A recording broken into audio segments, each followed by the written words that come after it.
You don't have to be anything or to know anything to benefit from psychedelics. Do you feel like the plants were intentionally opening this for you? Do you think this is just what came up? Right? Do you have some theories as to what was going on inside of you? Seeing the difference, not just visually, but then when you close your eyes, knowing there's a whole nother experience happening inside your mind is one of the most beautiful things I've ever experienced.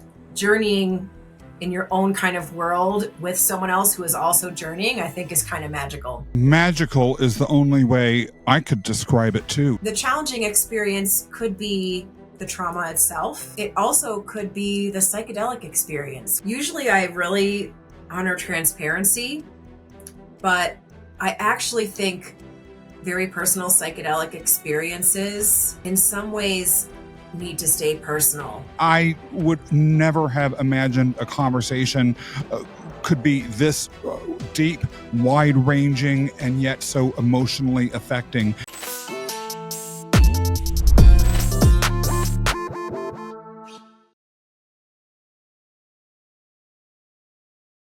Welcome back to the Webdelics podcast. It is your host, Scott Mason here, and this is going to be a good one today because we have Katie Pickard in the house.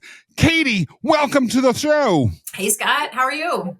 Yeah, I am great. I've been so looking forward to this because the theme that we're talking about today is unlike any other that we have had, which is psychedelics and the whole concept of home. How you came to understand that connection and what it means for people everywhere, especially folks who might be watching or listening to this episode. So talk to us a little bit about your story with psilocybin, magic mushrooms, and home. Okay. So I'm going to start by telling you that I had my first psychedelic experience about 3 years ago. You think I've been that long? I'm in my 40s, mid to late, mid. And I had a friend who purchased a hot tub and they needed to move the hot tub from point A to point B. And they said, we won't pay you to move the hot tub, but we've got something that we'll give you as a gift in exchange. And I said, okay. So I went over there and I was part of the lifting team for this hot tub. And they said, here's a bag of mushrooms, go home and have fun.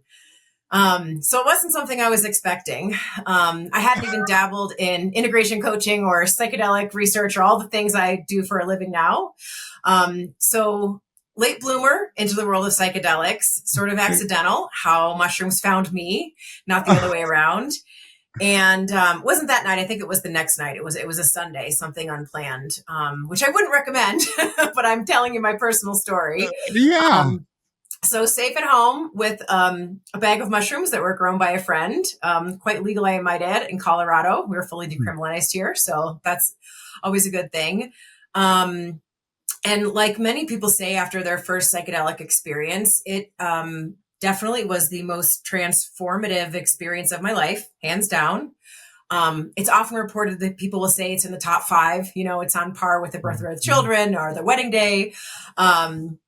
But certainly top of my list.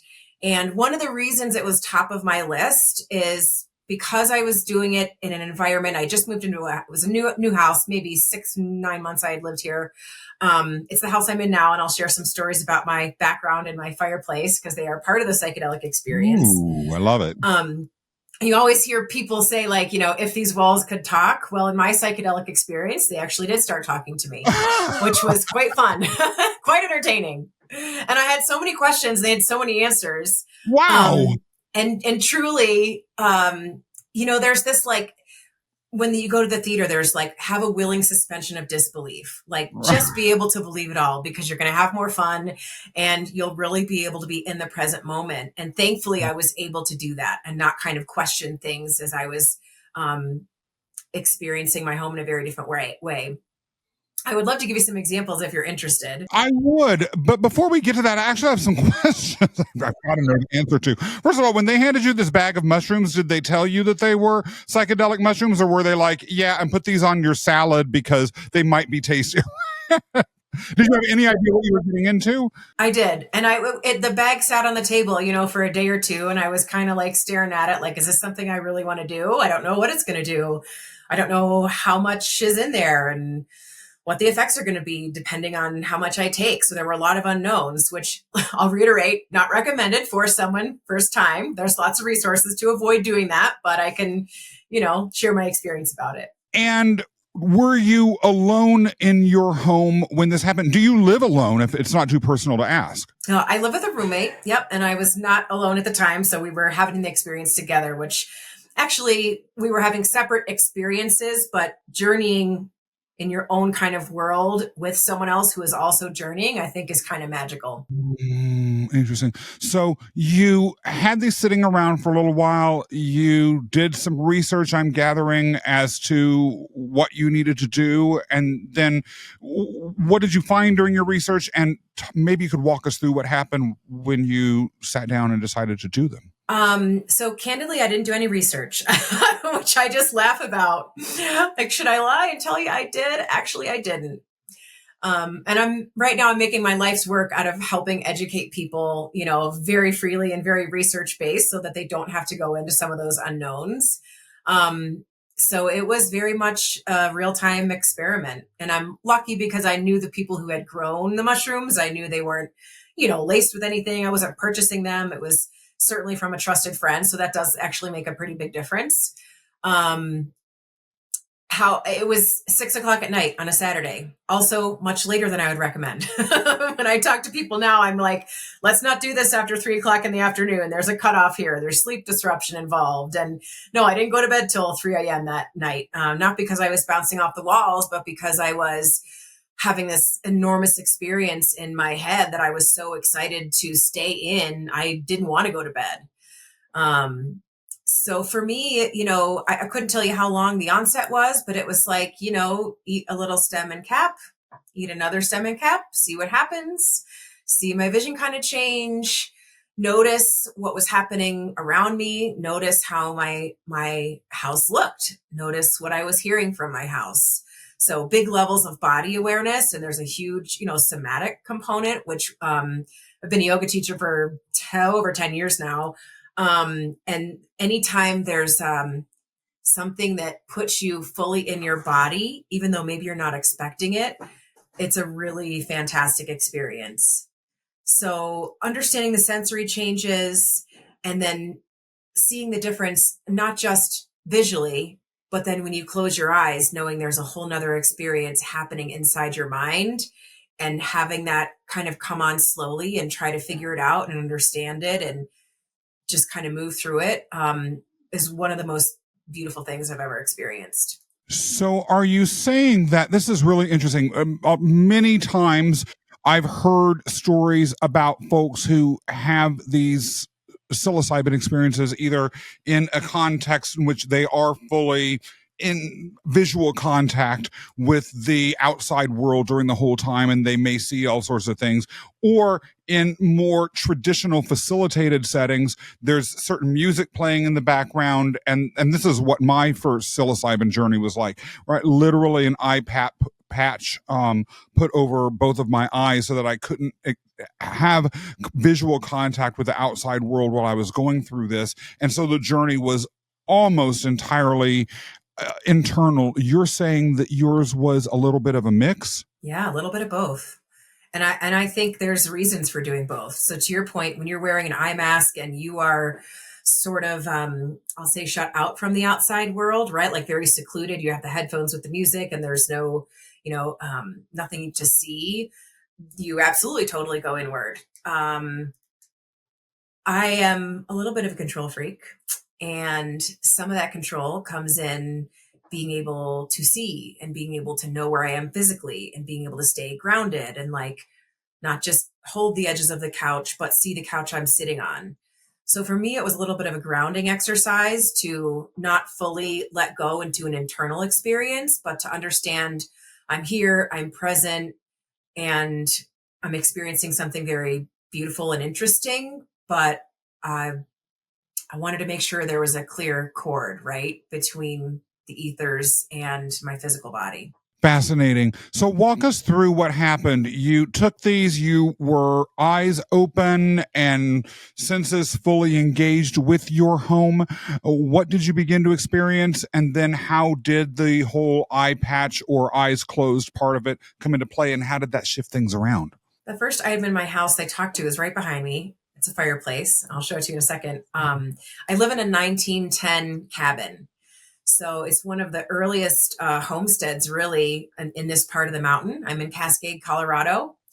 I fell in love with the house as soon as I saw it. It's on 3/4 of an acre, which isn't, a huge amount of land. But for me, as someone who's lived on like postage stamp size lots, this really feels like the biggest piece of land I could ever live on. So I hadn't intended to deepen my connection with my home with the psilocybin experience, but that was absolutely probably one of the biggest outcomes, because I got to not just telepathically understand what the home had been through, but I got to feel its emotions, and I got to hear how it expresses itself. So I mentioned the fireplace behind me. It's not actually working, but it's stone from, quarried from the area. And a lot of houses and cabins in this neighborhood have a very similar stone fireplace, right? So everything was kind of quarried from the lands. We are very close to Pikes Peak. And I think there's a name, it's like Pikes Peak rock or Pikes Peak gravel or some sort of special rock, right? That this basically decomposed granite as it kind of falls down the mountain, falls down in chunks. And when I moved into this house, this fireplace was covered up with a wall. And there was a bunch of green carpet on the floors, hardwood floor. And I thought, there's probably hardwood under this carpet. Of course, I'm going to rip it up. So I ripped up all this carpet. And then there was a wall that ended with sort of an indentation in the hardwood floor. And I thought, that's a hearth. There's a fireplace back there. And I didn't understand how that could be, because there was nothing on the other side of the wall to show me that there was a chimney there. So I took a sledgehammer to the wall and started ripping it down just to see what would happen. Wow. Very characteristic of me and my DIY habits, which often include demolition. There's probably something to that. That's kind of awesome. Yeah. So anyway, I uncovered this beautiful fireplace, and having just recently uncovered it and kind of wandering around my house during the psilocybin experience, one of the things I'm doing is touching walls and touching fireplaces and trying to feel the textures. I'm having this very body centric somatic experience. Like, what does this stone feel like? Is it cold? Is it hot? Does it have feelings? And, the big emotion that came through as I touched this fireplace was feeling very shameful. It couldn't understand why it was covered up for so many years. It always thought it was beautiful and brought a sense of warmth and community and connection. All of the things that you would expect a fireplace or a kind of a hearth, to do for a family. And so there was this disconnection between why this wall was put up in front of it. I couldn't tell you how old the wall was. I'm guessing 60s, just from the finishes that I was taking down off the wall. So this would have been a couple of years back. So easily 40, 50, 60 years. I don't know. So it was thanking me. It was sort of unveiling the fact that it felt so shameful for all of those years, and thanked me for giving it breath and giving it life. And I asked it, how can I help you overcome this shame? And it said, it's already taken I've already taken the biggest step. But since then I put a little fireplace heater. So it's non-working fireplace, right? Non-functioning. So I have a little fireplace heater with fake flames that come up the back. So there's some fire in the hearth, and then it's my background to all of my video chats. So it's getting, shown to the world. And I always feel like I'm doing it a little bit of a service every time I'm in video. So thanks for being part of that, Scott. Thank you. I would never have imagined, particularly that the video version of this podcast would be able to impact something like this in this particular way when it was communicating with you? Like, were you hearing a voice, or were you just sort of experiencing what it was feeling like? What was it like for you as that communication was occurring? Great question. No one's ever asked me that, actually. For me, it was telepathic. So it did start with touch. So as I touched the stone, I would physically feel like the emotion that it was giving me, and then it would like telepathically explain sort of why and what happened. Do you think that it was in any way your mind projecting something that you wanted onto the fireplace, or do you think that there was some consciousness that the fireplace had that it was expressing somehow, with channels open through the magic mushrooms to you? I think it's definitely the latter. I actually get that question a lot as I work with clients that are kind of integrating experiences for the first time. And that's the most common question I get. What if I made it all up? What if it was all in my head? And my answer is always, it doesn't really matter. Because if you learn something and your takeaway from this experience, so my takeaway and my story, which has all kinds of personal meaning and relevance as well, if that's how my mind is helping me work through something or get through to my, my conscious mind, that's how my unconscious is explaining it, then all the better. But no, I really, if you're asking me, what do I truly believe? I Yeah. truly believe there's a consciousness in everything. And that includes rocks. They might move at a slower pace or less of a vibrational frequency, but it is there, and you just have to tap into it, which psilocybin can help you do. Well, and I do have to say, even as I'm asking that question, like, what subconscious need would showing a fireplace to the world serve for you, right? It's not like, at least in my experience, any subconscious drives that are of consequence are related to, I don't know, whether the wood behind me gets to see the light or not, or whether this mic really feels like I'm neglecting it if I'm backing away too far from it or anything, right? Like, that's not the sort of thing that, to my knowledge, my self-conscious or my subconscious is ever really fixated on. Or if it was, like, again, why would it come to the surface and mean anything? Do you feel like this communication with your fireplace, outside of you giving it freedom from this shame, do you feel like it's played out any way in your life, or has it impacted the way you connect with other people or with the world more generally since taking that step? Another great question.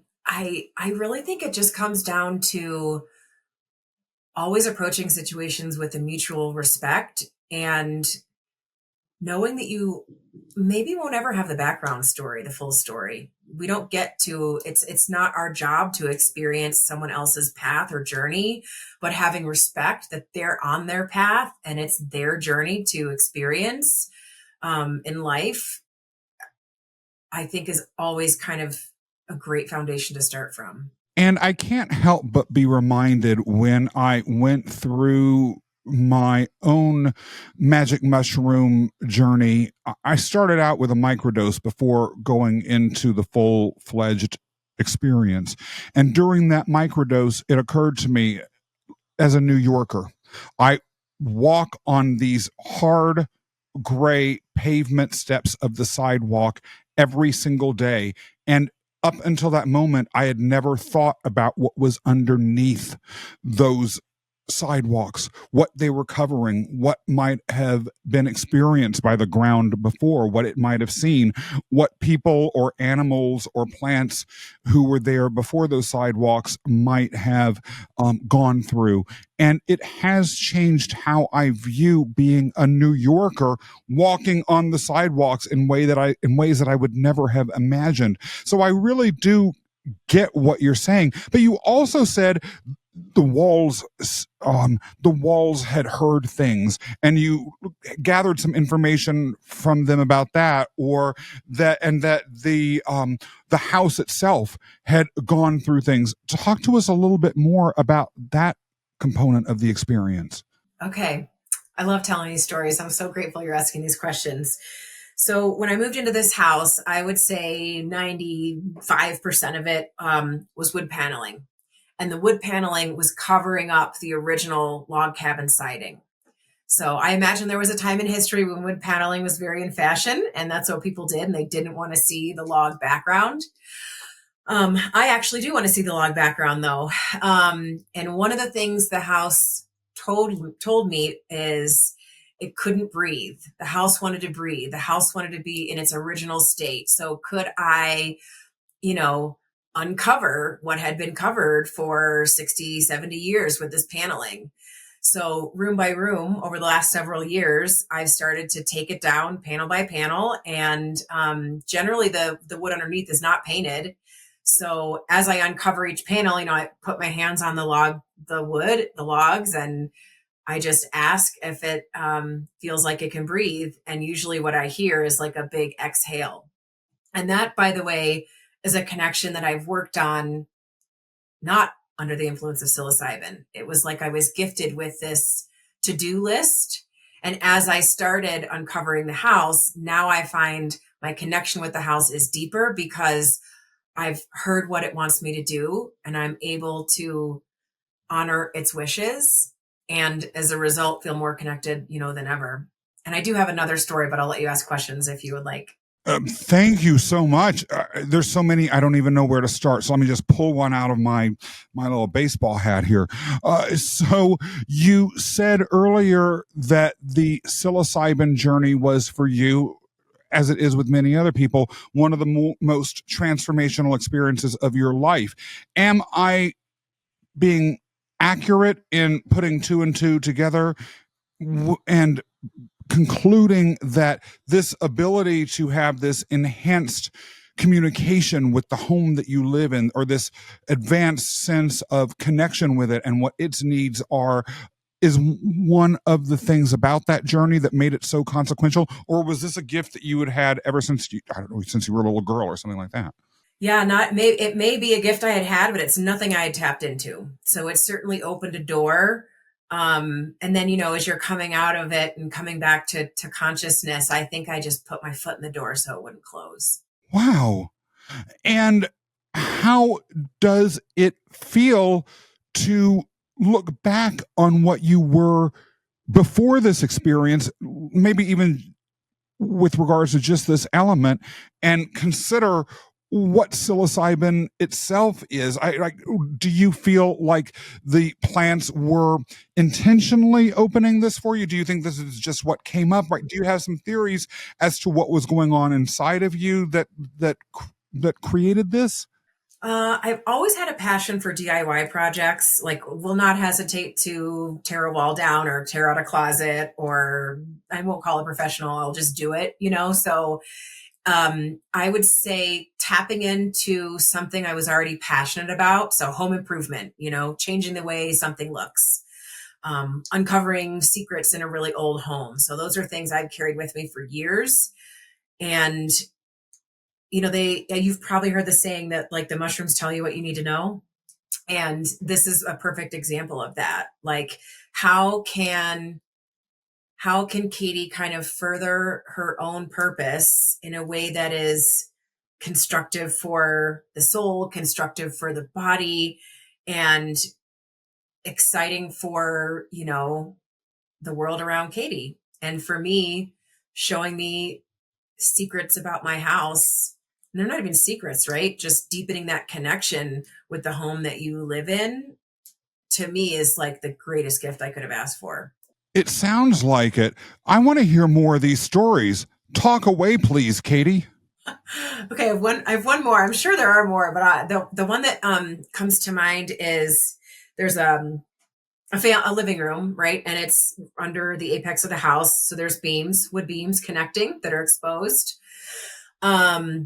Also have hardwood floors throughout. So in an effort to be closer to my home and closer to nature and some grounding, a lot of laying my entire body on a hardwood floor, right? Face down, feeling how my cheek felt on the floor. And it's like, oh, this floor, like, it has a soul and a spirit, and like it can talk to me if I get close to it. Like if I put my ear to the floor and I listen hard enough, like it will tell me things.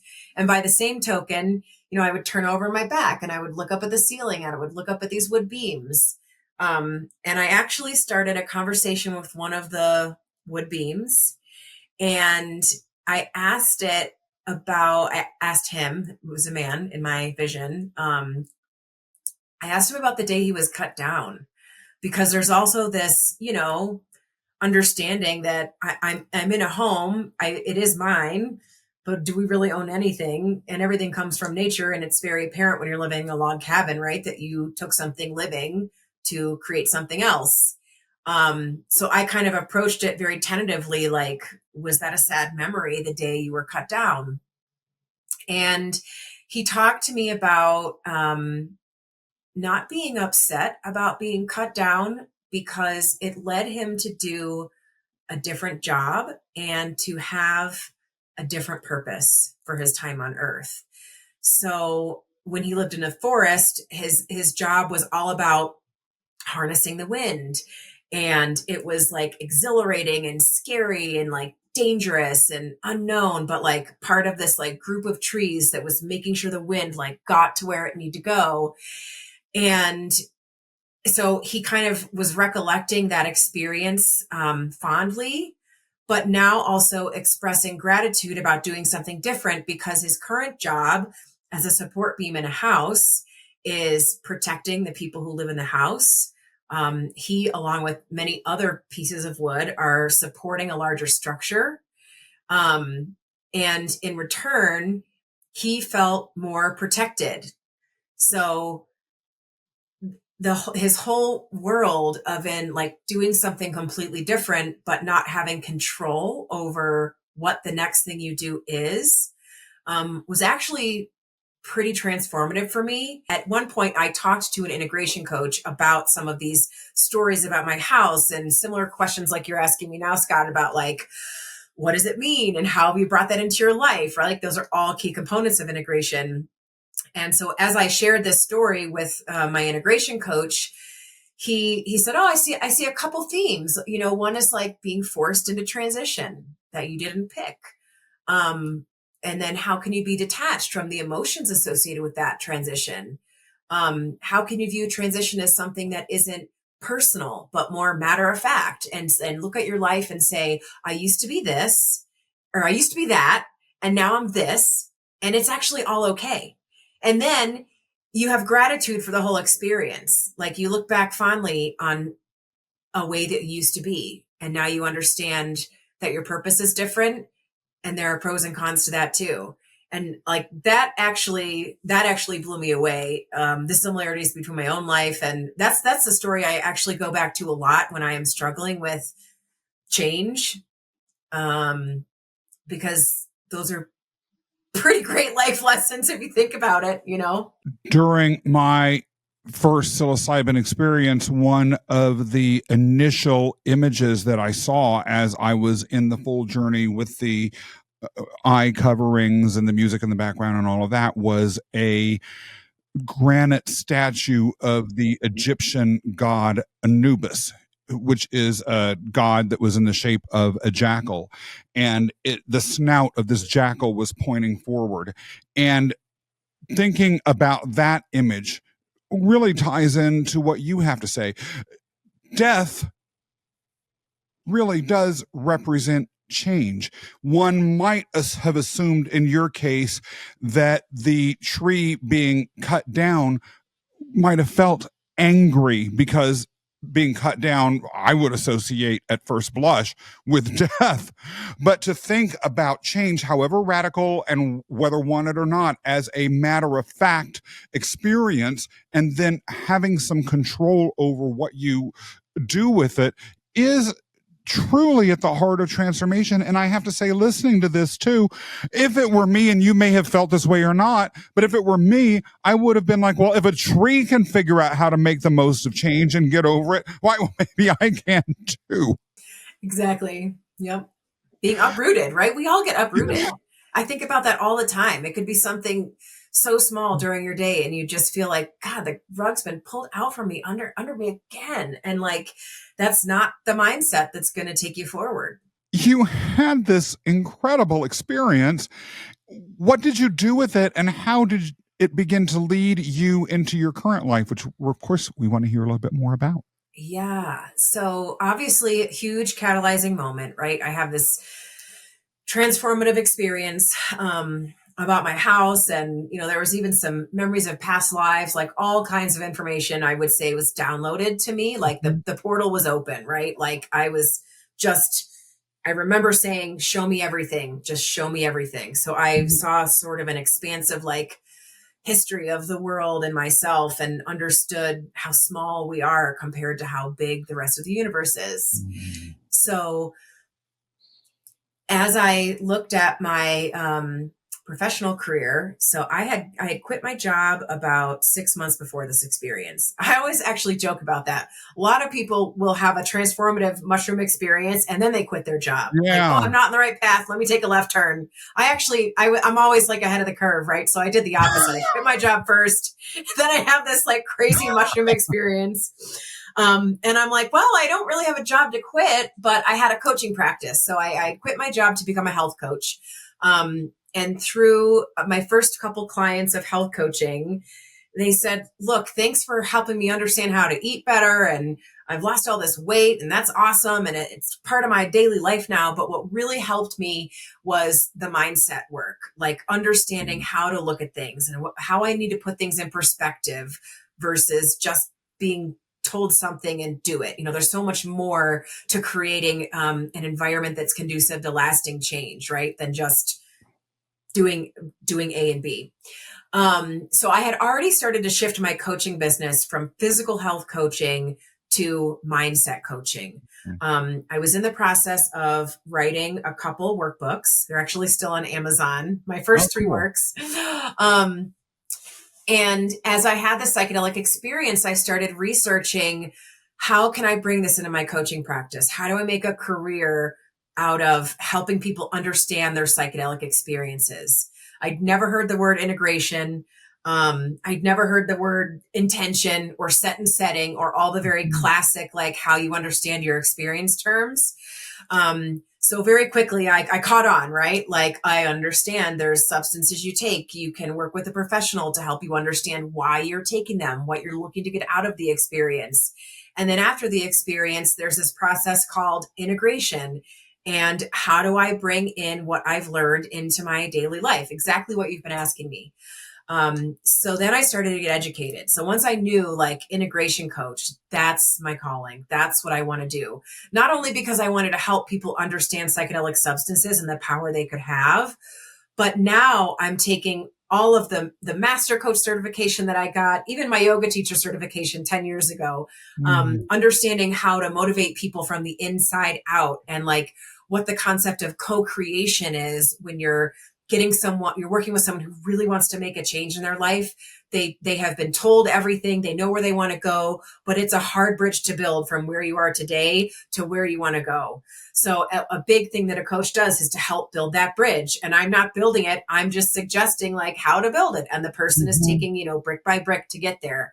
So as I think about integration coaching and unpacking these marvelous psychedelic experiences, I got several certifications in this space, started to be very open about psychedelics, which I will say is easy to do in Colorado in a decriminalized area. It is not easy everywhere else. There is a lot of stigma, and there's a lot of misinformation. And as I started hearing feedback from people in different parts of the country and different circles of friends, how they reacted when I talked about psychedelic therapy and integration coaching and different substances, it just became quite clear that we need more hands around accessible education and research, which will give us evidence, which as humans, we love research. My favorite thing is when there's a psychedelic research study that comes out that, proves what, if you've taken a mushroom before, what you've known for years, but now we have the proof. So that's kind of how, that's our world. That's okay. And how did folks around you react when they heard that you wanted to do this essentially as a career? And how did you take that career further than just coaching? So, in regard to how people reacted, totally depends on the people. It really depends on the geography too. So, Mm. people in my immediate community in Colorado, very supportive, very open. My parents, not so much, even Mhm. still. Mhm. Um, just a couple tough conversations there where it's more like a don't ask, don't tell kind of a situation. Mhm. And they'll be like, how's your work going? Okay, that's great. Not really wanting Mhm. any details. Or Yeah. if I divulge something as like I'm excited about a grant application or excited about a client that is really having success with ketamine or something like that, it's like, deer in the headlights and kind of shutting the conversation down. So you have to know your audience, right? And then there were other people. I grew up in Cleveland, so I had, friends back east, and some of them are like, okay, we're interested, but is it safe? That sounds pretty scary. Like we all saw that commercial with the fried egg, and this is your brain on drugs. Like I hope you're being Yeah. careful. So a lot of caution, I think, is comes from the fear and the stigma. I would love if folks who are listening to or watching this episode um, have had experiences in which they've tried to share their feelings about psychedelics or their experiences with psychedelics with those in their immediate family or in their social circles, and they've had reactions. Let us know about that. And if you have thoughts or advice, particularly if you are on YouTube and where there's a caption right below this video, let us know what those thoughts are too, because those additional thoughts may help people as well. And do you have any advice for people yourself, Katie, having been through this? Usually I really honor transparency, but I actually think very personal psychedelic experiences in some ways need to stay personal unless you are with someone who is really trusted to be a non-judgmental from a non-judgmental space. Are they coming from a space of compassion, openness, and understanding? And if you're not checking those boxes, I personally don't know that I would broach the topic. Mm-hmm.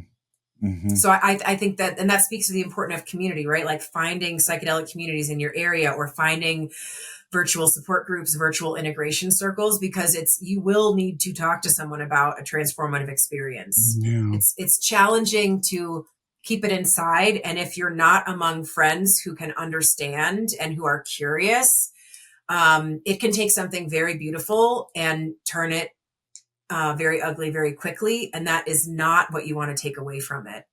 You want to keep the beauty and keep, the magic of what you learned and what you specifically personally were shown. And you don't need anyone putting a damper on that. Yeah, the experience is too powerful to my eyes to have it diminish that way. And people's words and judgments. Look, there are a few people in the world like me who will share things just to get a reaction and truly not care what someone else says. But most people actually have to operate in worlds in which other people's opinions can impact their lives. And so being respectful of that is really some advice that is well taken. You eventually, as we hinted at earlier, took an even deeper dive into the psychedelics world. And so maybe you could talk to us a little bit about how that journey unfolded. Yeah. So once I kind of had chosen this direction as an integration coach, I immediately integrated into my practice. I had a website and scheduling tools and all kinds of things that I was doing. I joined some psychedelic networking groups because I knew I had to meet people in the community. And it has just been a tremendous opportunity to learn more and more and more and more about something that I don't want to say I don't have a lot of personal experience with, because that's not true, but my personal experience is recent. And you do meet Mhm. a lot of people in the psychedelic space who have been, have had access to substances since high school or since college, or Mhm. always sort of been in touch with that, like the higher self kind of essence of their body. And that wasn't me. I was on the career track. Like I climbed the corporate ladder for as long as I could until I was hanging on by a thread and wanting to fall off. So it's okay to be a late bloomer, I guess, is a hidden moral that I wasn't intending on saying, but like, doesn't really matter. Age does not matter, right? When you're starting to explore psychedelics. So as I started integrating it into my business, and, getting some clients, right, that were looking for integration, coaching work, it, it was invigorating because I would get the privilege of hearing about all of these psilocybin or ketamine or DMT, all of these otherworldly experiences. And to me, like, I get chills just thinking about it, like hearing the stories and how much people are learning about themselves and uncovering things that they knew were there, and then making connections that like spark the amount of incredible change that you can't put in a bottle, and it all comes from within. So it's like the role of an integration coach, like I'm not doing the work, I'm holding the space, Mm. I'm compassionately listening. People, Mhm. one of the most common things people say to me in sessions is like, you're going to think this is crazy, but I'm like, you do not need to preface anything with that, because I guarantee you I've heard crazier, and I don't even, there's no crazy scale. It's not, if you said, what's the craziest thing you'd ever heard? I'd be like, I don't know. What is crazy? Define that. Yeah, and honestly, if we were to step aside and look at the the world that is not not being viewed through the lens of a psychedelics experience, the sort of things that we take for granted every day as part of life, and just viewed them as an alien from another planet might view them. A lot of them are crazy. So you're right. Like, what is crazy? So as you then move from there, talk to us a little bit about where all of that has taken you. Yeah. Okay. So I think we're already to today. We're fast forwarding to now. So I had this private practice, integration coaching. Was really loving that work. Always passionate about research. Always passionate about education. And now it's like enter Unlimited Sciences. Yep. So this is a nonprofit that has been around since 2018, and it was actually co-founded by the best friend of one of my good friends. So I've been sort of circling around this nonprofit without knowing it for several years. And an introduction was made back in January of this year, of 2025. So not actually that long ago. They were looking for a director of education. So someone who would write blogs and look at the social posts, and how do we really harness the power of our psychedelic info lines. We have a free service where anyone can call and talk to a compassionate human about psychedelics, get questions answered, for 30 minutes. So lots of really wonderful free nonprofit services that this Unlimited Sciences has been offering. So as director of education started in February, and by May, they had asked me to be the executive director. So for the last, 6 months, I've sort of been at the helm and understanding how do we continue to advance research and education, reduce stigma in ways that move the needle for the industry and get people open to the idea of having a psychedelic experience, but in an empowering way where they're kind of grounded with knowledge, and going into it with as few unknowns as possible. So I'll pause there because I'm sure you have questions. Well, I have actually a statement. I mean, you say you were a late bloomer, but once you bloomed fast. By the way, I'm a late bloomer too. So here's to late bloomers. Yay! Hey, if you're a late bloomer and you're watching this on YouTube, let us know in the comments. And if you are a late bloomer and you want to share your story about that, also don't hesitate to reach out to Webdelics, because we want to know more about folks that are in that situation. Tell me, what are the most interesting things that you have learned during your tenure? During our pre-show conversation, for instance, you talked to us about some of the research that Unlimited Science has been involved with and that you've learned about. And some of these were applications for the psychedelic mushrooms in particular that would never in a zillion years have occurred to me, but that I kind of felt the word needed to be getting out about, like refugees and other people. So maybe you could talk about some of that that's really impactful that you might not have expected to be thinking about in a psychedelic context. So at Unlimited Sciences, there are two psychedelic substances that we have been researching. One is psilocybin magic mushrooms, and the other one is ayahuasca.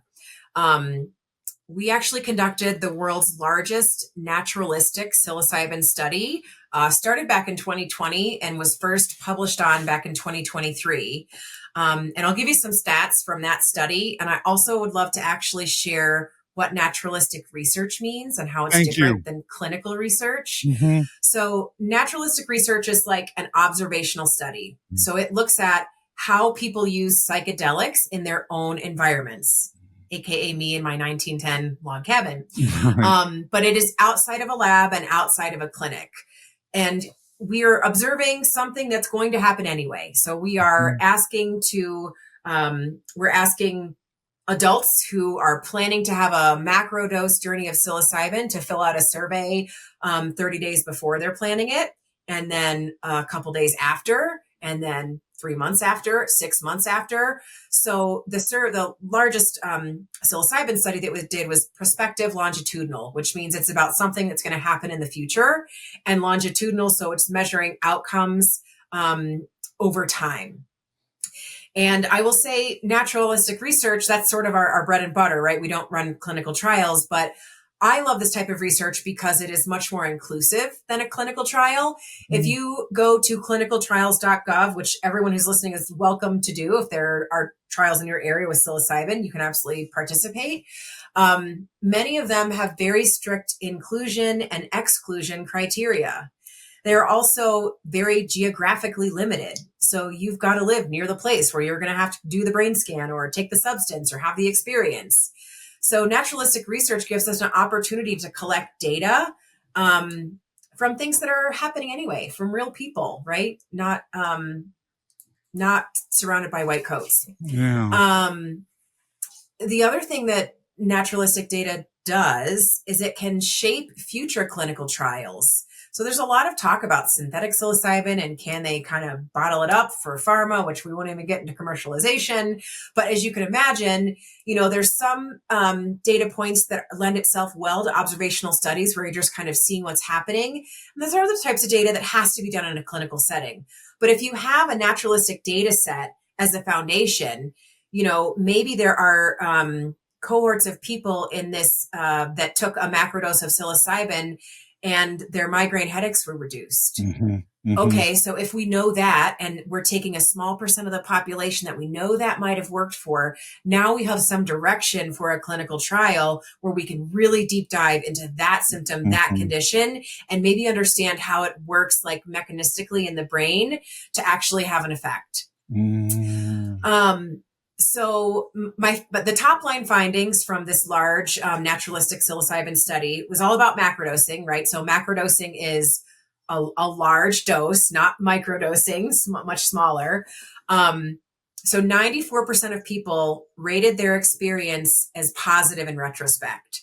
So looking back, it was a positive experience, 94%, super high. 89% said they attributed improvements in their personal well-being and life satisfaction just to that macrodose. Wow. And 50% said they improved their interpersonal relationships as a direct result of that macrodose. And improved relationships is the most commonly cited positive effect, as in like, some people said now they exercise more. Some people said now they eat better. Some people said now they drink less. Some people said blah, blah, blah, blah.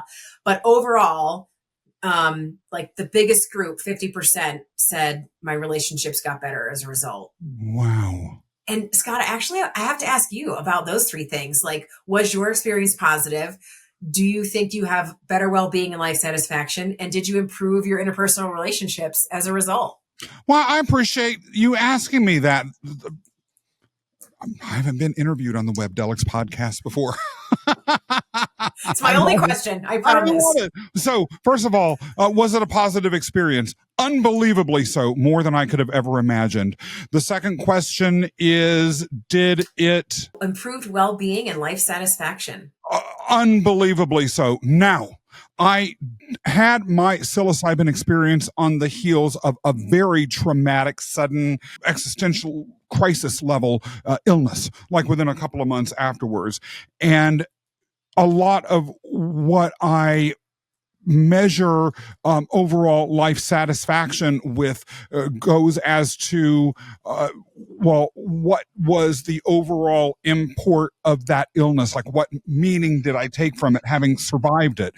And although it's hard for me to really suss apart what was psilocybin and what was the overall impact of the illness itself, I can say that the psilocybin helped me be in a position where I could truly grapple with that illness, as well as truly embrace with a lot of integration and a lot of time and thinking. I mean, I worked with a coach for nearly a year who had significant psychedelic experience to really take all of this in together.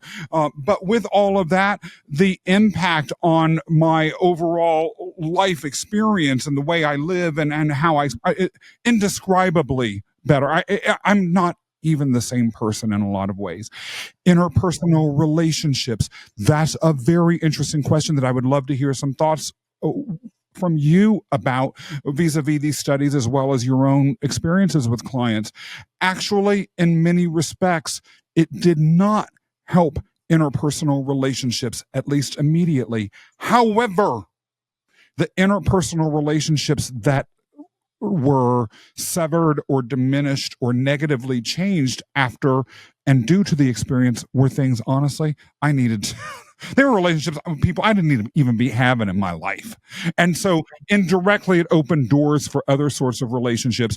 And then there were other relationships, including some very, very key familial ones that really went through a lot of struggle and turmoil and wrestling. And I cannot say those were better right off for it. But that experience has been a little over 2 years ago. And having wrestled with what we needed to wrestle as someone very close, or with people that were very close in my life, those relationships actually really are much more solid and deep than before.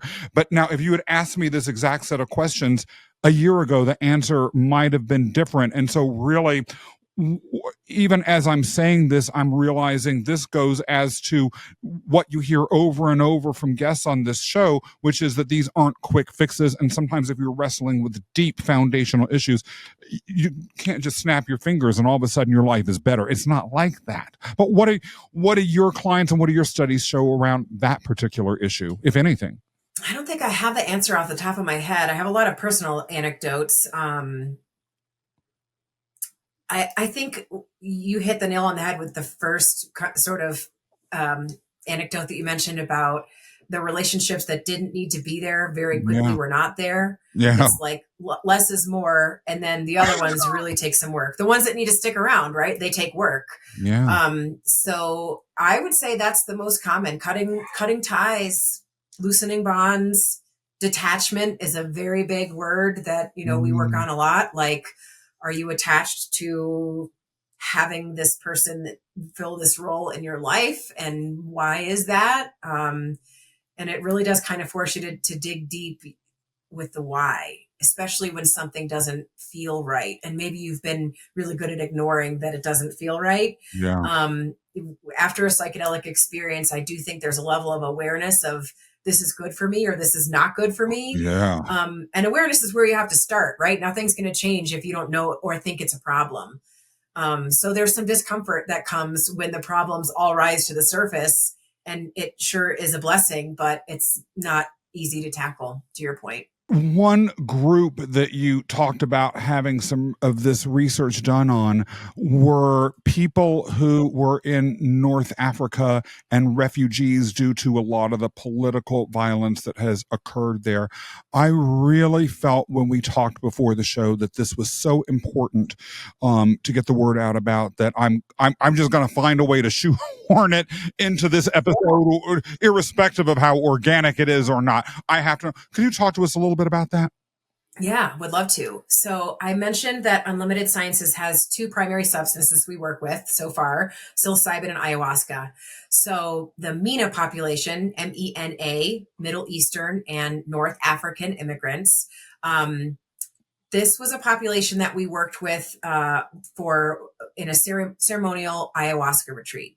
And in an observational sense, we followed 15 participants. Most of them are women, so 70 some percent. I don't know the number offhand. And in that, again, that prospective longitudinal format where we're tracking changes in their mental health before the ayahuasca experience, just after, and then I think we followed them up to 12 months after, actually, maybe it was 6 months, but several months after their experience. As an aside, about 40% of people displaced worldwide are from Middle Eastern and North African regions. So this is an incredibly vulnerable population, as you can imagine. They have struggled to retain their human rights. They've struggled to retain quality of life for themselves, for their children, for their people they care about, their families. They haven't always had access to healthcare. They haven't always had access to education. And, you know, there's a lot of research on accumulated lifetime trauma, not to mention generational trauma that is passed down at the cellular level. And those things, of course, you know, they add up. They increase the likelihood of psychological distress and mental health diagnoses, PTSD, depression, anxiety, all the words that we're too familiar with.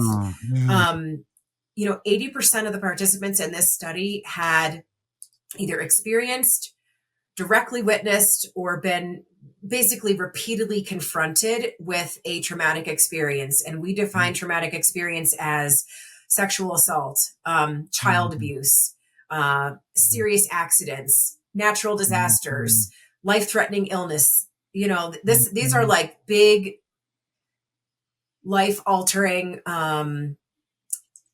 serious stuff. And any one of those things could result in profound long-term consequences. So we were very fortunate, right, to work with a group of people who were open to the power that psychedelics could have. The ceremony itself, so it was a retreat setting. So the ayahuasca ceremony itself, you know, it took place over 5 days. So there was like 2 consecutive days of ayahuasca ingestion.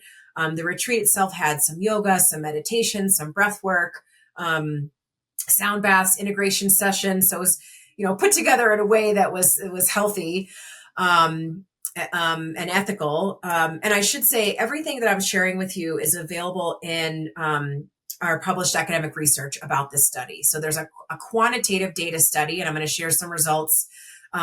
Quantitative paper that's out now. And then there's a qualitative paper. So I guess I could explain those terms. Quantitative is like all about the numbers, the percentages. So I'm looking at survey data. Here's what it was before. Here's what it is after. And here's the difference. And then the qualitative is all about the stories and the narratives. So we've actually uncovered 4 or 5 qualitative themes. Let me tell you some numbers. Before the ceremony, 72%, and I'm not quite doing this from memory. I have a little cheat sheet here because I want to get the numbers right. But before the ceremony, 72% of the participants met the criteria for depression. At 2 weeks after the ceremony, that drops to 8%. So instead of 72% of people, only 8% of people now are meeting the criteria for depression. Now, they will usually rebound. And in this study, it did like it usually does at 3 months. So at 3 months, 39% of them met the criteria for depression.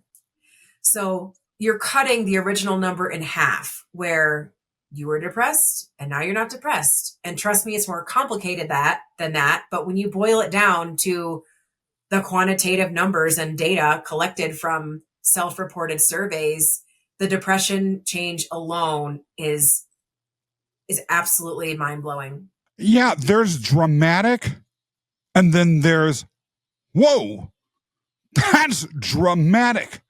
And even those that rebounded, if they had some period in their life in which they had relief from depression, yeah, it comes back, and no one, of course, would want that. But still, having a period away from depression is an improvement over having no break from depression. I don't think anyone in their right mind would argue otherwise. Wow. Oh, anything else you want to share about this, please?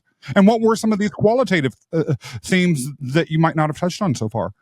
Yeah, and I think, I mean, depression's an interesting one, right? Because depending on who you talk to, it's like depression is something you live with. Sometimes it grows, sometimes it shrinks, but it's always there. But to your point about knowing what it's like to live without it, and once you've experienced something, it's a heck of a lot to get easier to get back to that place. Yeah. Um, I have two other kind of quantitative data points I'll give you. So 77% of the participants had anxiety before the ceremony. And after the 2 week, at the 2 week mark, that dropped to 22%, which rebounded after 3 months to about 46% of the participants experiencing some level of anxiety. So that's a very interesting dichotomy between the depression and the anxiety drops. So more significant drops in the depression space, a little bit less significant, but still really important in the Yeah. anxiety space. And you could just think about how that manifests in a daily feeling and going out your daily life. The other cool thing about this study is after 3 months, people had more self-compassion, which of course is related to these emotions. Mm-hmm. And 86% of them made positive behavioral changes within 2 weeks after the ceremony. So this is like, I've changed my relationships. I'm eating better. I'm not using alcohol as much. I'm looking at my career from a different perspective, and I feel like my work-life balance is better. So all of those kind of quality of life things were significantly better after 2 weeks. And then the vast majority of people, I want to say almost 90%, actually sustain those changes after 3 months. So there's like how you feel, depression, anxiety, self-compassion, and then there's like what you do with it. And to know that the vast majority of people are making improvements on their own terms. That's a key word, right? On your own terms. Well into the months after the experience, I just think it's magical. I really do. Magical is the only way I could describe it too. Gee whiz. Okay. I'm listening for more. Okay. And the last piece, and again, I just want to make sure I have, some of these themes correct. So this is a paper that's currently being drafted. We have a fantastic research team at Unlimited Sciences, and we're hoping to have this paper out maybe early in 2026. But, some of the themes are like people who went through this ayahuasca retreat were better able to feel a sense of connection and belonging with other people. So this sense of like group healing and cohesiveness, appreciation for their ancestry, their cultural identity, because you think about going through such a traumatic experience, which in many ways is, of course, geographic, but also representative of the culture and the history. It's easy to sort of be at odds with that. Like I am this, but I'm not that. And like, what does it mean? And I don't live there anymore, but I'm still connected to that place. So I think, bringing some, harmony and collective humanity perspective is what's coming out in the preliminary qualitative stories that we're seeing. What else can we talk about? I think appreciating what can be a challenging experience and understanding that there's like a catharsis that can happen from that. And the challenging experience could be the trauma itself, It also could be the psychedelic experience, which in many cases, there are some things that can be relived, right? If you're having a psychedelic experience, and you always want to be supported, right? Because a lot of the stuff from the past can absolutely come up. Yeah. But I think sort of an understanding that a tough experience can foster an emotional breakthrough is another sort of very common thing that we saw. So those are two of the 4 to 5 that I think the team is working through, but I'll I'll leave you with those. This has been amazing. We have covered so much, everything from a sense of connection with the wood that built your house to people overcoming trauma in refugee situations while they're in strange cultures. I would never have imagined a conversation could be this deep, wide-ranging, and yet so emotionally affecting. I really think that as I sort of play everything that you just shared back in my mind, the idea of understanding change as connected to purpose, even if the place that you're hearing about that from is not what one might have expected, really speaks to a common human experience that everyone at one point or another in their life goes through that can be really hard for some folks to manage, particularly if you're change resistant, and yet is necessary. Sometimes the resistance can keep people from really embracing that change and feeling happy in their lives after that change. But if something like psilocybin can bring that into people's lives, perhaps it's no surprise that the studies that you ended up mentioning later in the show indicate that there is such a high level of increase in life satisfaction. Katie, of all of the topics that we've shared in this amazing discussion, are there any that you would like to underscore a little bit, or is there anything that you have not had a chance to say that you want to get out there into the world? Because I want to hear it. I think one of the reasons why I personally resonate with the mission of Unlimited Sciences is that it's all about empowering people with evidence-based information. So what I would love to reiterate is I would love for people to stay curious, and I would love for them to know that there is so much information out there about psychedelics. There's so much research. There's a huge body of evidence that is pointing us in all kinds of directions. I would say don't be afraid to explore. Learning is not against the law, and wherever you are. So learn as much as you can, explore as much as you can, listen to the Webdelics podcast and hear the stories, understand, where people are starting, and know that there is someone else out there in your situation, just like you, late bloomers like us. You don't have to be anything or to know anything to benefit from psychedelics. You can start from scratch. And, with Unlimited Science is a great place to start. I guess I'm plugging unlimitedsciences.org, but we're a place where you can find evidence-based information about psychedelic substances. And there are many other nonprofits like ours that really want to educate people with the right information. So try not to get your information from Reddit or another rabbit hole. Get it from a qualified source, but empower yourself with knowledge and keep exploring and stay curious. And there's nothing wrong with plugging unlimitedsciences.org here on the Webdelics podcast, because that was going to be the next question that I had for you anyway. Where can they find out more about unlimitedsciences.org online, and where can folks find out more about you? Yeah.